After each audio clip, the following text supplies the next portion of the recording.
Hello. അപ്പോൾ ഇന്നത്തെ വീഡിയോയിൽ നമ്മൾ പറയുന്നത് ഇന്ന് നോമ്പ് എടുക്കാൻ വേണ്ടിയിട്ട് എന്തെങ്കിലും സ്പെഷ്യൽ ഉണ്ടാക്കാമെന്ന് വിചാരിച്ചു. അപ്പോൾ പ്രത്യേകിച്ചൊന്നും ഇല്ലാത്തതുകൊണ്ട് പുറത്ത് പോയി മേടിക്കാമെന്ന് ഓർത്തു. ഇന്നൊരു സൺഡേ ആയിരുന്നു, അതുകൊണ്ട് ഞാൻ ഇറങ്ങിയപ്പോൾ ലേറ്റ് ആയപ്പോഴത്തേക്കും ഓൾമോസ്റ്റ് പോകേണ്ട കടകളും കാര്യങ്ങളൊക്കെ അടച്ചിട്ടുണ്ടായിരുന്നു. പിന്നെ അടുത്തുള്ളൊരു ഷോപ്പിൽ പോയി അത്യാവശ്യം വേണ്ട സാധനങ്ങളൊക്കെ മേടിച്ചു. അവിടെ നല്ല ക്യൂ ഉണ്ടായിരുന്നു, അതൊക്കെ ഒന്ന് തള്ളി നീക്കി എങ്ങനെയൊക്കെയോ ഞാൻ മേടിച്ചു. നല്ല മടുത്തിട്ടുണ്ടായിരുന്നു. ബീഫ് മേടിക്കാൻ പോയി. ബീഫിൻ്റെ വില കണ്ട് ഞാൻ ഒന്ന് ഞെട്ടിപ്പോയി. 10 പൗണ്ട്. 10 പൗണ്ട് എന്ന് പറയുമ്പോൾ നാട്ടിൽ 1050 രൂപ.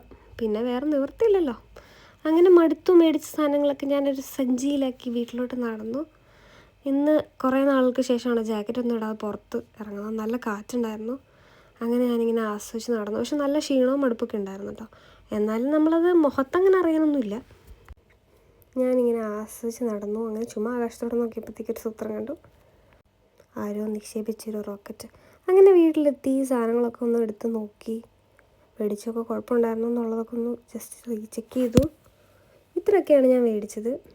നേരെ പോയി ചേഞ്ച് ചെയ്ത് വന്നിട്ട് ഒരു ചീനച്ചട്ടിയിൽ എണ്ണ ഒഴിച്ച് ഞാനൊരു ഫ്രോസൺ ആയിട്ടുള്ള സമൂസയും മീറ്ററോളും മേടിച്ചിട്ടുണ്ടായിരുന്നു. അപ്പോൾ അത് പൊരിക്കാമെന്ന് വിചാരിച്ചു. പിന്നെ എല്ലാം കഴുകി വൃത്തിയാക്കി സവാള നന്നാക്കി എടുക്കാമെന്ന് വിചാരിച്ചു.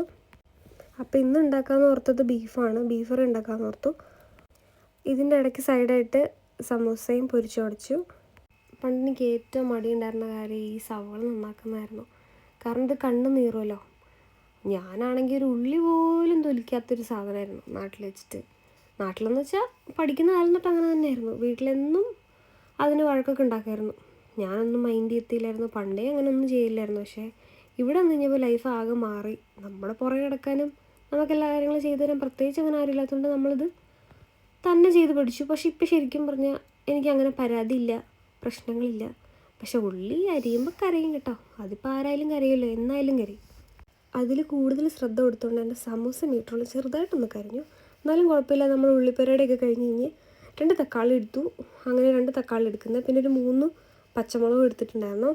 അതൊക്കെ അരിഞ്ഞ് വെച്ചു. അതും കൂടി അരിഞ്ഞ് റെഡിയായി കഴിഞ്ഞ് മീറ്റ് നന്നാക്കി. എനിക്ക് അറിഞ്ഞൂടാ ഞാൻ എത്ര വട്ടം ഇറച്ചി കഴിയുന്നുള്ളത്. എല്ലാം ഞാൻ വീഡിയോ എടുത്തിട്ടില്ല. പക്ഷേ എനിക്ക് വെള്ളം തെളിയുന്ന വരെ അത് കഴുകണം. ഒരുപാട് വട്ടം കഴിയട്ടെ കേട്ടോ അതൊന്ന് ക്ലിയറായി കിട്ടിയത്.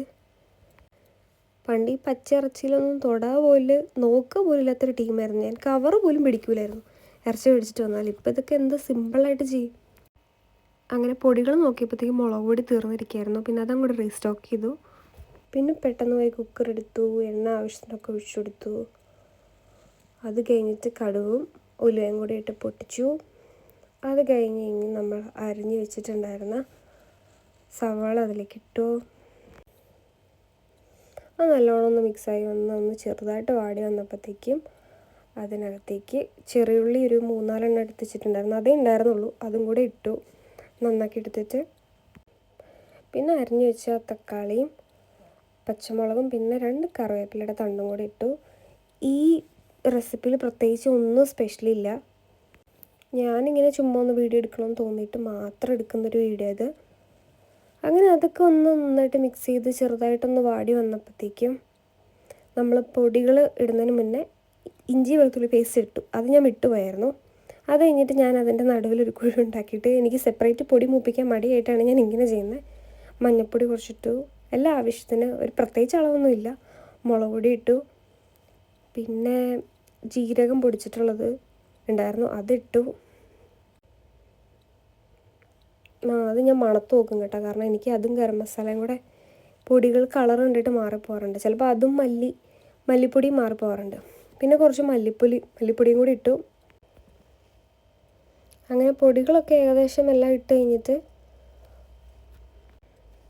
അതിൻ്റെ ഒരു പച്ചമണമൊക്കെ മാറണ വരെ ഒന്ന് മിക്സ് ചെയ്ത് കൊടുത്തിട്ടുണ്ടായിരുന്നു. അതെല്ലാം കഴിഞ്ഞ് കഴിഞ്ഞപ്പോൾ ഞാൻ എന്തോ മറന്നുപോയി. ഉപ്പിട്ടില്ല. അപ്പോൾ ആവശ്യത്തിന് ഉപ്പിട്ടു. എനിക്ക് ഉപ്പിടാൻ സാധാരണ പേടിയാണ്, കാരണം എപ്പോൾ ഇട്ടാലും കൂടിപ്പോവും. പിന്നെ അതൊക്കെ ഒന്ന് ചൂടായി കഴിഞ്ഞ് കഴിഞ്ഞപ്പോഴത്തേക്കും വാഷ് ചെയ്ത് വെച്ചിരുന്ന ബീഫ് നമ്മൾ അതിനകത്തോട്ട് എടുത്തിട്ടു. നല്ലോണം ഈ ബീഫിൽ മസാലയൊക്കെ പിടിക്കാൻ വേണ്ടിയിട്ട് നല്ല ശക്തിക്ക് അങ്ങോട്ട് ഇളക്കി കൊടുത്തു. അത് കുറച്ച് പണിയുള്ളൊരു പരിപാടിയാണ് ഇത് മിക്സ് ചെയ്യൽ. നോമ്പായിരുന്നതുകൊണ്ട് എനിക്ക് അത്ര ഉഷാറുണ്ടായിരുന്നില്ല മിക്സിങ്ങിൽ. എന്നാലും പറ്റും പോലെ എല്ലാം ഒന്ന് ഇളക്കി കൊടുത്തു. അങ്ങനെ ഏകദേശം എല്ലാം ഒന്ന് മിക്സായി എന്ന് ഉറപ്പ് വന്നു കഴിഞ്ഞപ്പോഴത്തേക്ക് ഞാനൊരു സ്വല്പം വെളിച്ചെണ്ണയും കൂടെ ഒഴിച്ചു കൊടുത്തിട്ടോ. അത് ഞാൻ വീഡിയോയിൽ എടുത്തിട്ടില്ല. പിന്നെ ഗരം മസാലയ്ക്ക് പകരം ഞാൻ കുറച്ച് സ്പൈസസാണ് ഇട്ട് കൊടുത്തത്. അതുകൂടി ഇട്ട് കൊടുത്തു. എന്നിട്ട് വീണ്ടും ഒന്ന് മിക്സ് ചെയ്ത് കൊടുത്തു. അങ്ങനെ നല്ലോണം മിക്സ് ചെയ്തിട്ട് നമ്മൾ മെയിൻ ഐറ്റം വിട്ടുപോയി, കുരുമുളക്. ലാസ്റ്റ് നിന്ന് കുരുമുളകും കൂടെ ഇട്ട് കൊടുത്തു. ഇനിയിപ്പോൾ ഞാൻ ഒന്നും വിട്ടുപോയിട്ടില്ലല്ലോ അല്ലേ? അങ്ങനെ കുറച്ച് അത്യാവശ്യം നല്ല രീതിക്ക് കുരുമുളക് ഇട്ട് കൊടുത്തു. കാരണം എനിക്ക് ബീഫിന് അത്യാവശ്യം എരിവ് വേണം. ഇത് യൂക്കിലേക്ക് ഇട്ട് കേട്ടോ, ഇങ്ങനെ പെപ്പർ ഇങ്ങനെ പൊടിച്ച് നമുക്ക് ലൈവായിട്ട് ഇടാൻ പറ്റുന്നത്. അത് സംഭവം ആക്ച്വലി നല്ലതാണ്. നമ്മൾ ഈ ബുൾസൊക്കെ അടിക്കുമ്പോൾ നമുക്ക് കറക്റ്റ് പാകത്തിന് കുരുമുളക് അങ്ങനെ നമുക്ക് ചെയ്തിടാം. പക്ഷേ ഇങ്ങനെയുള്ള സന്ദർഭങ്ങളിൽ നമുക്ക് ഇച്ചിരി ദേഷ്യം വരും. എന്നാലും കുഴപ്പമില്ല, ഇതൊരു നല്ല ഓപ്ഷനാണ്. അങ്ങനെ കുരുമുളകും ആഡ് ചെയ്ത് കൊടുത്തു. പിന്നെ ഞാനൊന്ന് ഡബിൾ ചെക്ക് ചെയ്തു എല്ലാം ഇട്ടിട്ടുണ്ടല്ലോ എന്നുള്ളത്. എന്നിട്ട് നന്നായിട്ട് മിക്സ് ചെയ്ത് കൊടുത്തു. പക്ഷേ ഇവിടുത്തെ ബീഫ് ഒരു സുഖമില്ലാന്നേ. നമ്മുടെ നാട്ടിലെ ബീഫ് പോലെ ഒരിക്കലും ഇവിടുത്തെ ബീഫ് റെഡി ആവില്ല. ചില ടൈമിൽ ഫാമിൽ നിന്നൊക്കെ മേടിക്കുന്നത് അവിടെ നിന്ന് നമ്മൾ പോയി നമ്മൾ മേടിച്ചിട്ട് ഡയറക്റ്റ് മേടിച്ചിരുന്നൊക്കെ അടിപൊളിയായിരിക്കും. പിന്നെ ഞാൻ കുക്കർ അടിച്ചു വെച്ചു. പിന്നെ നമുക്ക് റൈസും കൂടെ ഉണ്ടാക്കണമല്ലോ, അതുകൊണ്ട് ഞാൻ പയ്യെ വിസിലിട്ടിട്ട് മീഡിയം ഫ്ലെയിമിൽ സെറ്റ് ചെയ്തിട്ട് അതങ്ങോട്ട് മാറ്റി വെച്ചു. എന്നിട്ട് ഒരു പാത്രം വാഷ് ചെയ്തെടുത്ത് അതൊന്ന് ചൂടാക്കാൻ വെച്ചു. അപ്പോഴേക്കും ഒരു ചൂടായി കഴിഞ്ഞ് കഴിഞ്ഞപ്പോഴത്തേക്കൊരു 3-3.5 സ്പൂൺ നെയ്യ് ഒഴിച്ചു. എനിക്ക് എത്ര നെയ്യ് വേണം കേട്ടോ. നമ്മളിതിലേക്ക് അരി വറുത്തിട്ടാണല്ലോ വെള്ളം ഒഴിക്കണത്. അപ്പം അത് കഴിഞ്ഞ് ഞാൻ കുറച്ച് സ്പൈസസൊക്കെ ഇട്ടെടുത്തു. ഒരു 3-4 ഗ്രാമ്പൂ, 2-3 ഏലക്ക, ബേ ലീഫ്, പിന്നെ ഗ്രാമ്പൂ, കറുവപ്പട്ട, തക്കോലം, അങ്ങനെയൊക്കെ. പിന്നെ കഴുകി വെച്ചിരുന്ന റൈസും കൂടെ ആഡ് ചെയ്ത് കൊടുത്തു. എന്നിട്ട് അരി ഒന്ന് പയ്യെ വറുത്തെടുത്തു.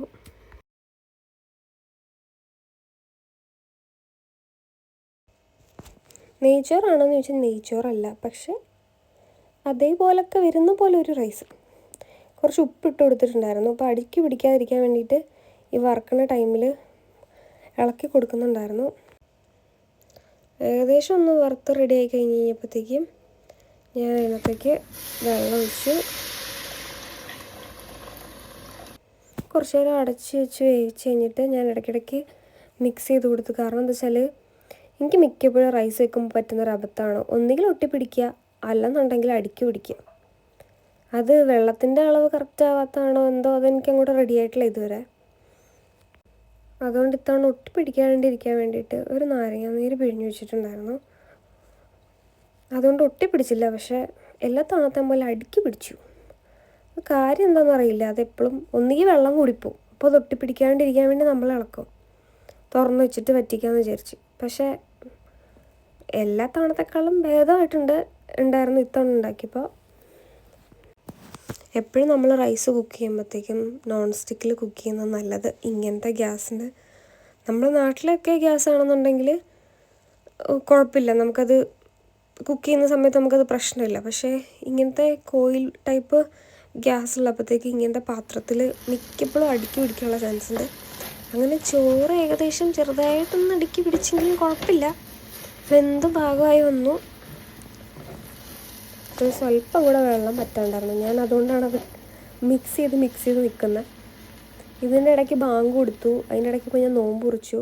പക്ഷേ ഫുഡ് ആവാത്തതുകൊണ്ട് എനിക്ക് ക്ഷമ ഉണ്ടായിരുന്നില്ല, നല്ല വിശപ്പുണ്ടായിരുന്നതുകൊണ്ട് ഞാൻ വിസിലൊക്കെ തുറന്ന് പയ്യെ ആവി കളഞ്ഞ് ബീഫ് എടുത്തിട്ടാണ് നോക്കിയപ്പോൾ നല്ലോണം വെള്ളമുണ്ട്. അപ്പോൾ ഇനി ഇത് വറ്റിക്കണമല്ലോ, തുറന്ന് വെച്ച് അങ്ങോട്ട് വറ്റിച്ചു, അല്ലാണ്ട് ഇപ്പോൾ എന്ത് ചെയ്യാൻ പറ്റും. ആ സമയം കൊണ്ട് ഫ്രൂട്ട്സും നാരങ്ങകളൊക്കെ കൂട്ടിയിട്ട് നോമ്പ് അങ്ങ് തുറന്നു. പിന്നെ ഉപ്പ് കുറച്ച് കുറവായിട്ട് തോന്നിയുകൊണ്ട് കുറച്ചുകൂടി ഉപ്പിട്ട് കൊടുത്തു. ഒരു 5-10 മിനിറ്റ് വെച്ച് കഴിഞ്ഞപ്പോഴത്തേക്കും ബീഫ് അങ്ങ് വറ്റി, സംഭവം റെഡിയായി, കുഴപ്പമൊന്നും ഉണ്ടായില്ല. അപ്പോഴേക്കും പിന്നെ ഞാൻ ചോറും എടുത്തു. വേണ്ട കറിയൊക്കെ ഒരു പാത്രത്തിലേക്കും കൂടി മാറ്റി.